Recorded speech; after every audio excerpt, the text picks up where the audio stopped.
severe if there are any, but the cars tend to be a little freer maybe, or turn a little better at night versus during the day. So I think we'll still see some handling be a part of it, especially when we're all very close together. When you get around, when you're behind guys and you're really close, tight, side by side on each other's doors, which is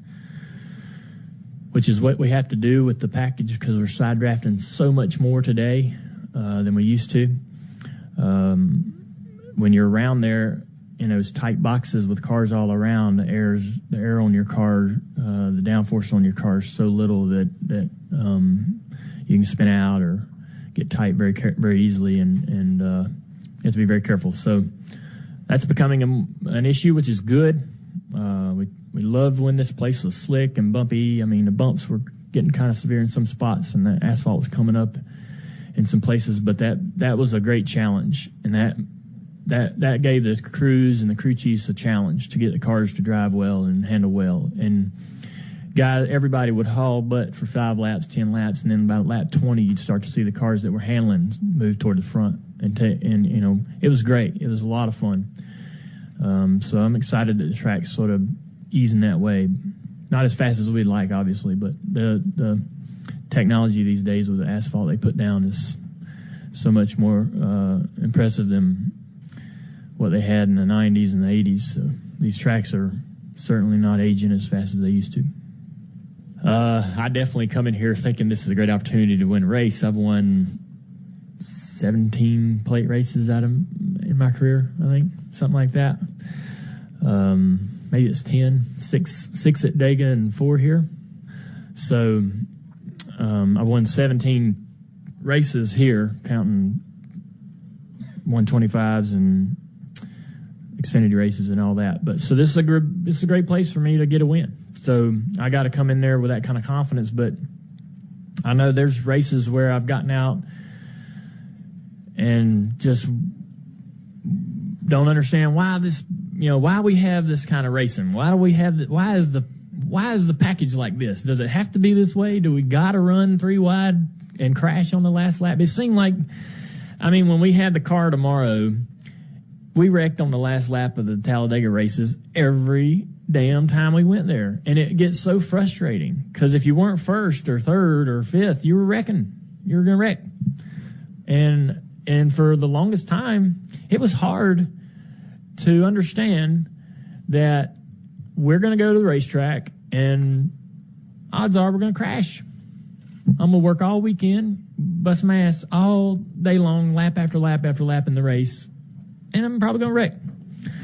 So that was hard to wrap your brain around, that this was life, or this was okay. And nobody thought it was weird, but for the longest time, that's the way it was. These cars, they crash and we crash, but it doesn't seem like it's every single race, at the end. But it's still frustrating when you seem like you can't avoid it. And there was a string there from like 2007 to 2012, like you couldn't avoid it. You just couldn't figure out what you needed to do to not be in it. And so it got real frustrating there at one point, but they changed. We got rid of the tandem. That was no good.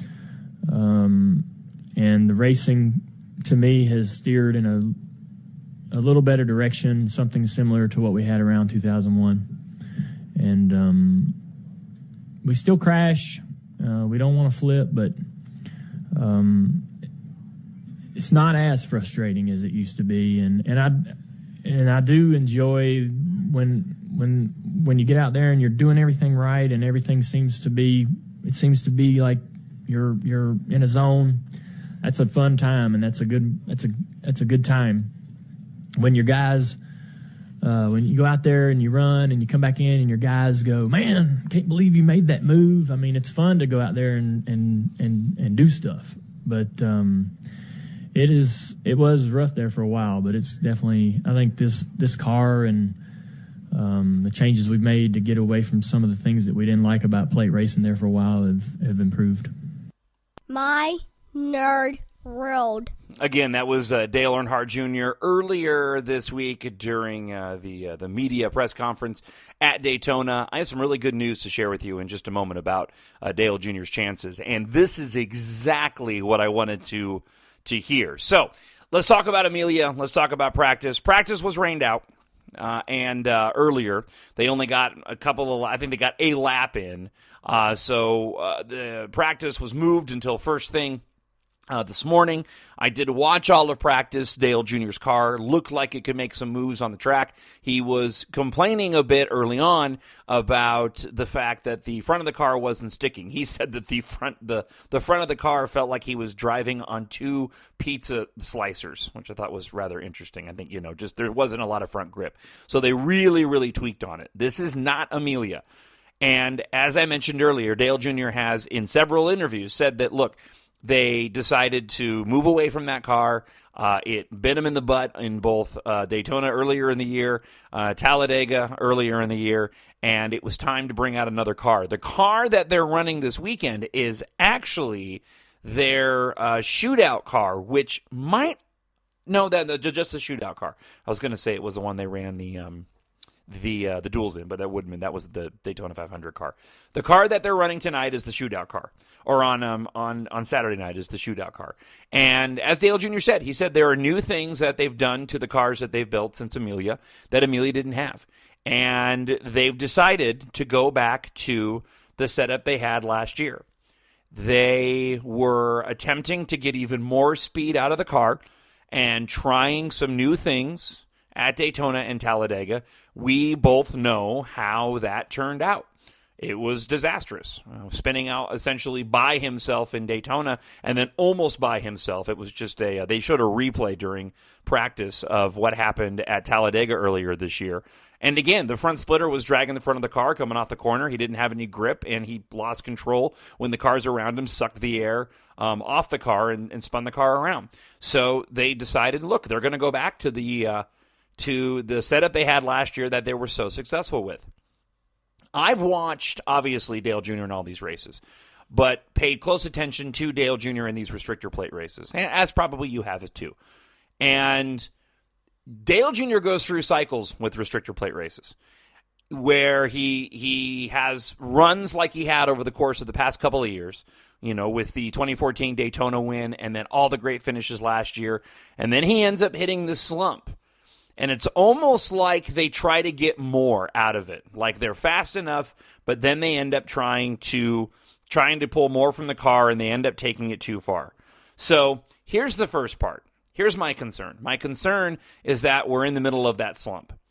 And I don't think any of us want to see that slump continue as it relates to restrictor plates. Not in the races. I'm just saying as it relates to the restrictor plates. Dale Jr.'s been in a slump in that regard at restrictor plates based off these two races, and he's lost a bit of confidence. And confidence is everything as it relates to restrictor plate racing and Dale Earnhardt Jr. in general as it relates to racing. Confidence is absolutely key for him. And he mentions that in the interview, and he mentions it in the comment that he made before. If he's confident in his race car that he can go and make moves, that's when he'll go and make moves. But if he's not confident in the race car, he's not going to go anywhere. And so that's where we're at. We got a brand new car. We have limited practice. Qualifying just wrapped up, and Dale Earnhardt Jr. will start 16th in the Coke 400. That's not bad. Not where we want to be, but not bad. However, I do have some good news for you. Here's the good news. They just interviewed Dale Earnhardt Jr. on NBC SN after practice, and he was all smiles. And he said something very, very important that I wanted to hear. Dale Jr. always sets up, and I think most drivers do, but we're talking about Dale Jr. Dale Jr. for years has always set up his cars one of two ways.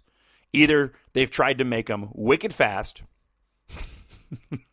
Okay, so they have straight line speed, which usually means that if he can get the car to the front, he can keep it there because the car is just so fast. But if he gets mired back in traffic, he's screwed.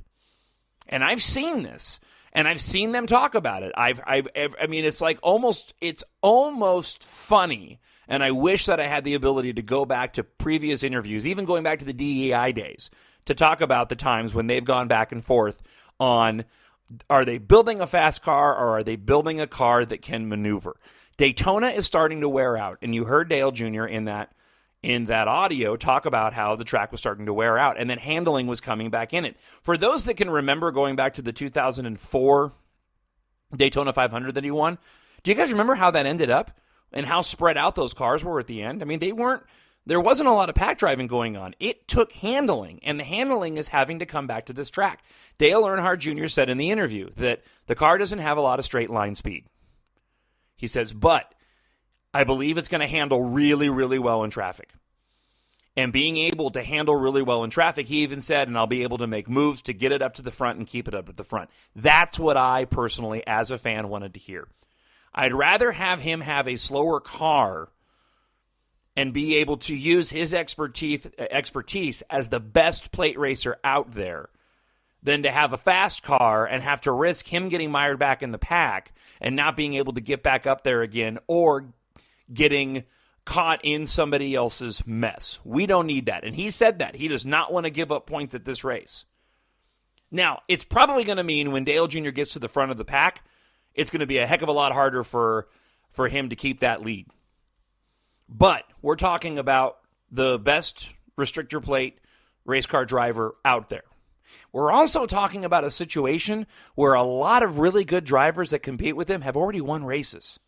And I think this plays in our favor. I'm not saying there isn't a single driver out there that isn't going to fight for the win. But you need to think about, well, I'm not saying like you need to think, but think about the fact that if you're a race car driver and you're in a precarious situation and you're coming down to the end of the race and you've already won a race and you are going to try to make a move to win the race, but making that move could put you and other drivers in jeopardy. If you've already won a race and you're already locked in the chase, you're going to second guess that. You may still go for it. 9 times out of 10, that driver who is sitting behind Dale Jr., who may put his car at risk that's already won a race and is locked in the championship, may go and put himself at risk. But there is that small possibility that they may go, you know what, I'm not going to risk it. I'm going to settle on a second or a third or a fourth here. It's going to be a great race tomorrow. My prediction for Dale Earnhardt Jr. is he's going to put that thing in victory lane.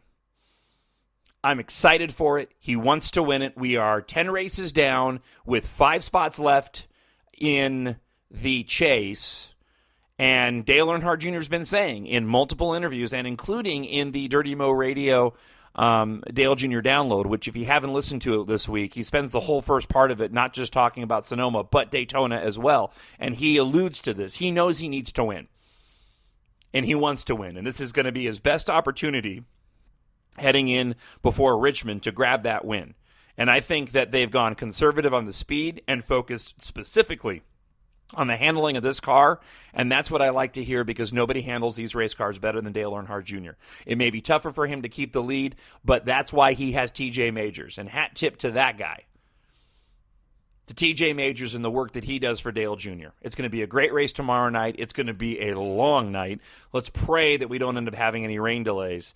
But at the same time, let's just pray that Dale Jr. is able to fight and keep that car up front and go to victory lane tomorrow night. I'm excited. I think you should get excited as well. Our driver seems really excited, and I was so glad that I waited to do the podcast and I was able to see his comments after qualifying, because I think even he was kind of happy that he posted a 16th fastest lap, given the fact that they're focusing strictly on qualifying. I mean, on race trim and keeping the car handling well. I'm sorry, I got distracted. We still have qualifying up, and I'm looking at the guys up in the top of qualifying. And it's actually a nice little mix. I was getting a little worried there because all the Toyotas were dominating the top of the list, but there's some Fords and Chevys up there, so it looks like we got a good mix of manufacturers. It's not just the Toyotas dominating. So one more quick note, and then we'll wrap this up because I've gone a little longer this week. If you have not listened to the Door Bumper Clear, Brett Griffin, TJ Majors podcast on the Dirty Mo Radio podcast network, if you will. That is one of my favorite podcasts, not even just NASCAR, just in general. That is such a good podcast.